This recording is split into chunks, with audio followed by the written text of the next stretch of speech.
The Daily Derech. We are walking the path of holiness. Hello, everybody. This is Rabbi Marcus Rubenstein. Welcome to the Daily Derech, a special project of exploring Judaism, the United Synagogue of Conservative Judaism, and the Rabbinical Assembly.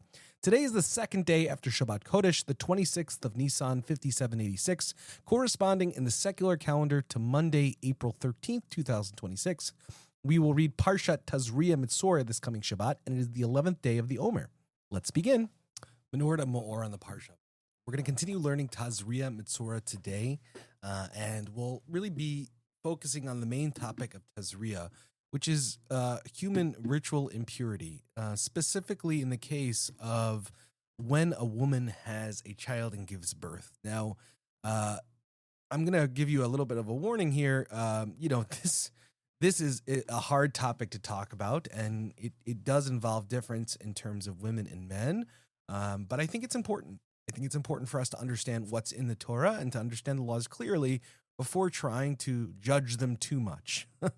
I think really to understand them in depth and trying to understand them in context and is so important. And even if the judgment at the end is that there is a part of this that's sexist or wrong or difficult, that doesn't mean it's no longer part of our Torah. It doesn't mean that it's no longer something we should learn, but might need something. It might be something that needs interpretation or a different understanding for today's practice. And that's one of the things, at least, that makes me a proud conservative Jew, is that we don't really throw anything out from our Torah. We always study it. It might mean that we do something differently. But at least we study it, we engage with it, we try to understand it, and we do it to the best of our abilities, as long as there's not something that is completely immoral within it. So I think it's important that we reserve judgment as we begin to study this passage. I don't want to hide it from you. I want to bring it to you because it's in the Torah. But important that we try to reserve judgment a little more than usual, I think, with this particular passage. So the Torah begins here by talking about the case of a woman who gives birth. And anytime there is any kind of fluid that comes out of a body, then for the most part, and I'm speaking extremely generally here, you become something called impure.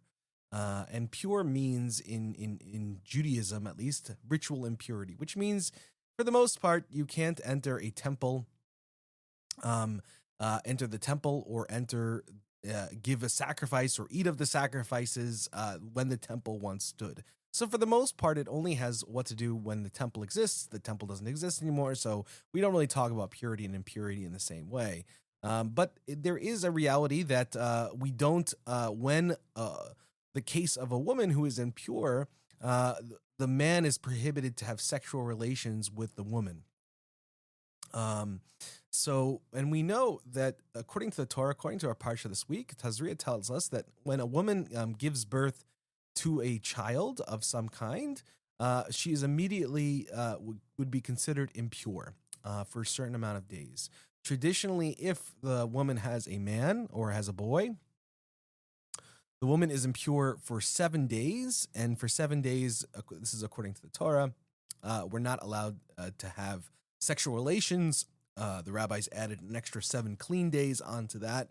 So generally 2 weeks after having a baby boy, generally, at least according to, there's at least 2 weeks where one can't have sexual relations. And this matches up, by the way, also to a woman's monthly period. After she has her monthly period, a couple cannot have sexual relations until she eventually immerses in a mikvah. So this is the same in this regard. And by the way, it's the same if a woman gives birth to a stillbirth or a miscarriage of some sort. If something comes out, then she is then impure, which of course makes things even more difficult in this regard. But that's also showing to us it's not about giving birth to a human being. It's about something coming out, right? Bodily fluids coming out. That's what matters. Now, the hard part here, of course, is that the Torah tells us that it's not only 7 days for a boy, but actually it's 40 days. That there's 40 days in which a woman's considered ritually impure. She can't enter the temple or offer sacrifices or anything like that, or eat of the sacrifices, etc. But we are told, according to the Torah, after the first 7 days, that she can then have sexual relations with her partner again, but still for 40 days she can't engage with the temple or any of the sacrifices or anything like that. Now, the hardest part of this, of course, and the Torah writes this explicitly, that if a woman has a girl, she is impure for double the amount of time. So 14 days of no sexual relations, and then 80 days of not being able to handle sacrifices. And of course, the easy assumption to sort of run into is, well, women are sort of less than and create more impurity, and it's better to have a boy. And this relates to obviously historical favoritism towards having boys. And so very, very important here. And again, I don't want to explain this. I don't want to go into this is sexist, and this is, let's reserve those judgments at the time so we can at least just understand the Torah as it is. That's going to be really, really important. And we'll continue learning about this stuff and trying to draw meaning out of it as we continue on throughout the week.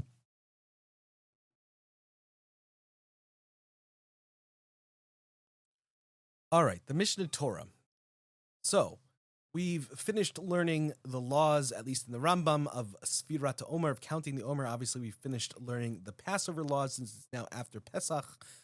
We at least don't have a holiday for a very a good amount of time. Shavuot is coming more than a month away, so we have time. And so I think now we will begin our sort of normative halacha study. We'll interrupt this plan when we are before a particular holiday, like with Passover, and we'll try to learn the halachot of the holidays before the holidays so we can know how to do the mitzvot that we're going to need to do as the holidays come. But this will be our sort of learning that will happen when there isn't a holiday or something important coming up that we need to know how to practice. We're going to start right at the beginning of the Mishneh Torah. And the Mishneh Torah starts in a very unique way, very different way, and a different choice sort of was chosen by other law codes that come after it.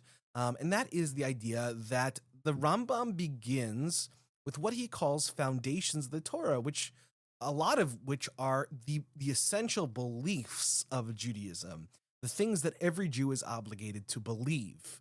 And that's because Rambam really believes that there is a halachic obligation to believe certain things within Jewish theology. Now, I'm not saying that other people, other rabbis don't necessarily, but at least they didn't make it a decision to put it into a halachic code, right? So that says something about, okay, how much is one obligating this? How much can it even be codified in the first place? And it really says a lot about Maimonides that he thinks you can codify this in a certain way.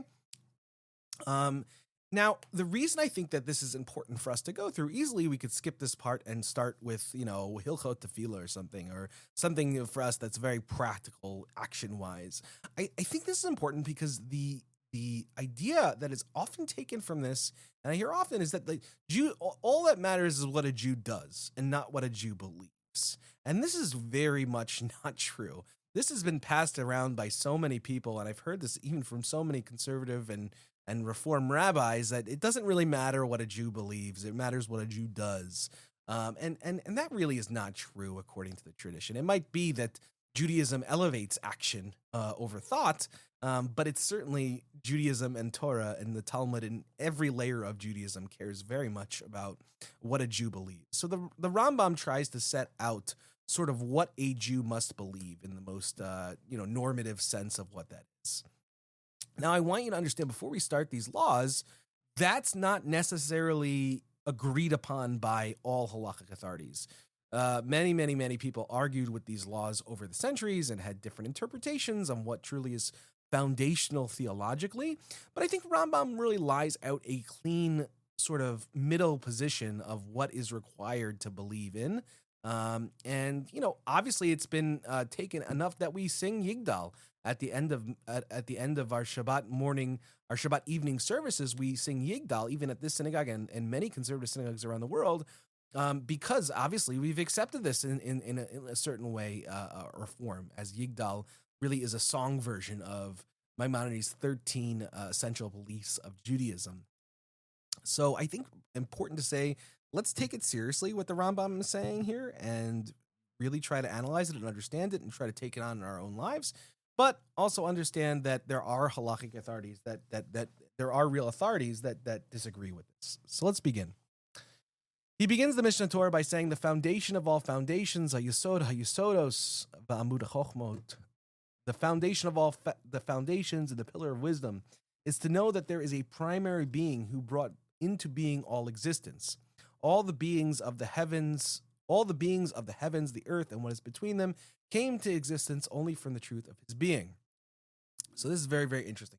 Especially, again, every word here can be interpreted here. It's a very, very famous line from the Rambam here. So he says, really, the foundation of all of wisdom in general. And by the way, this is not Jewish wisdom here. It's just wisdom, right? The foundation of all wisdom, the central pillar of it, is to know that there is a central originator, right? Here it was translated as a primary being. A Matsui Rishon is the Hebrew.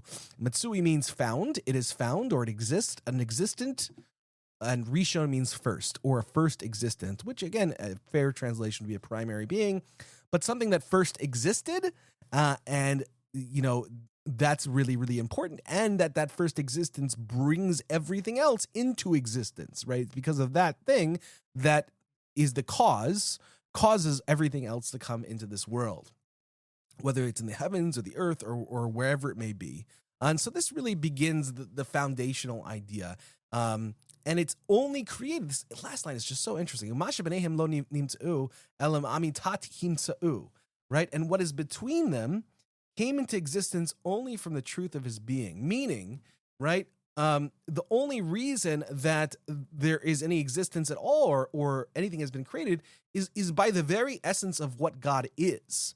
Right? God can't really be without creating. That is essential to what God is.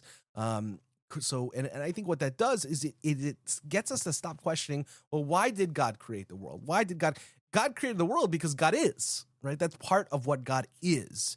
And very, very important. Obviously helpful to, and a fun conversation to kind of think about why did God create the world? But that is only a start of the conversation. And we have to understand that there are so many limits to that conversation. And the Rambam, I think, safely limits it here.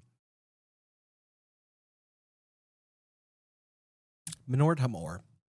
We'll continue on with the introduction of this beautiful sefer. We spoke about in our last episode, we spoke about this idea of how the Torah was given to the Jewish people, specifically the oral Torah in this case, right? The oral Torah that was passed on orally from generation to generation, all the way back from Moshe Rabbeinu. We learned how it was originally taught by Moses to Aaron, then to Aaron's children, and then to Aaron, then to the elders, and then to the entire Jewish people.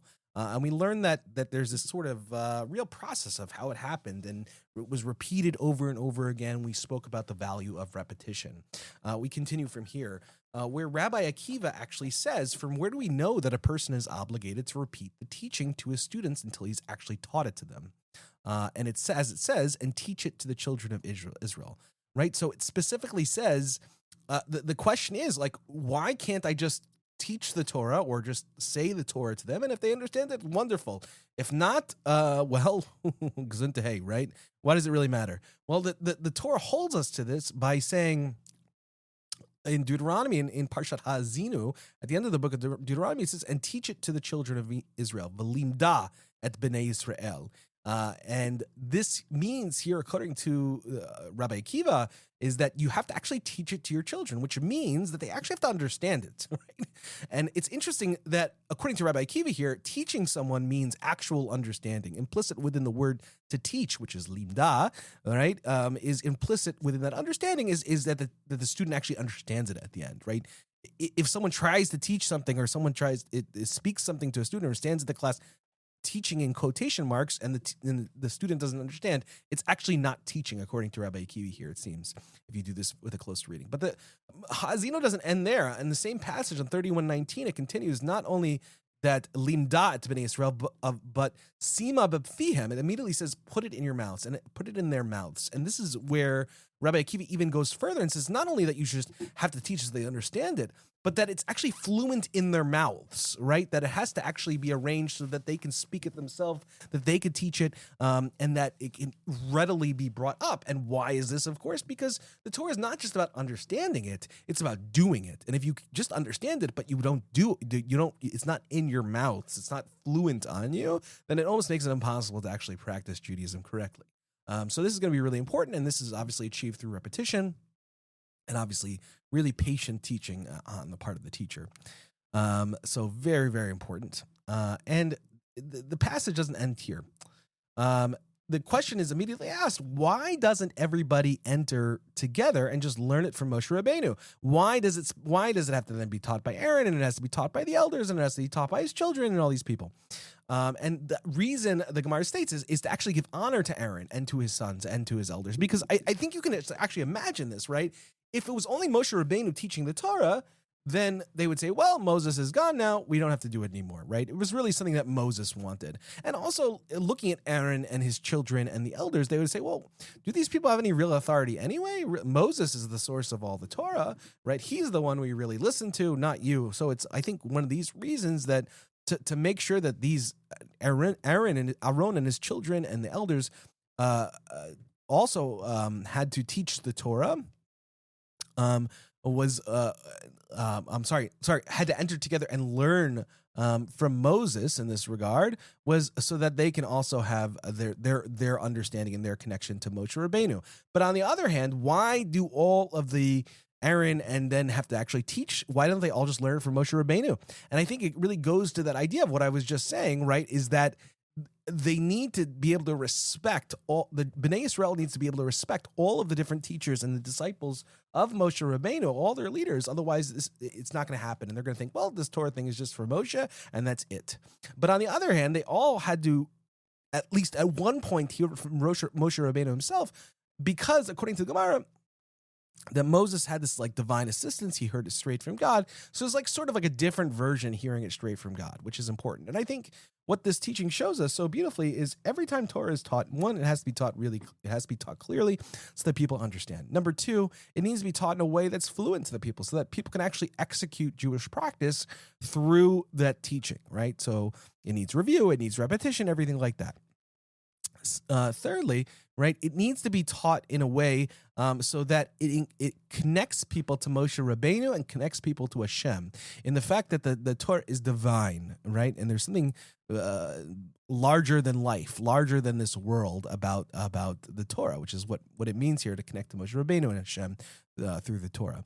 But on the other hand, we balance that value with the idea that the Torah is also given to the people, right? It's also given to the leaders, and especially the leaders of the Jewish people, to teach us, right? So we have to engage and respect our leaders.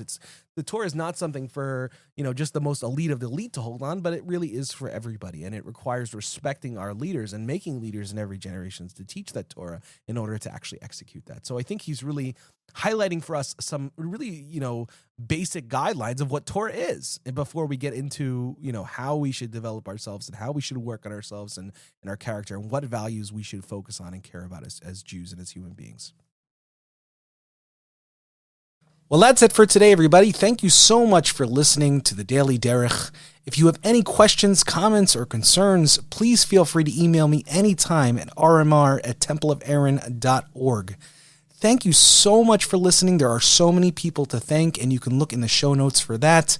And also, if you want to know and see any of these texts in the original, we actually have that too. You can actually find that in our episode description. So look in each of the episode descriptions, and you'll find that information right there. Thank you very much. Have a great day, everybody. The day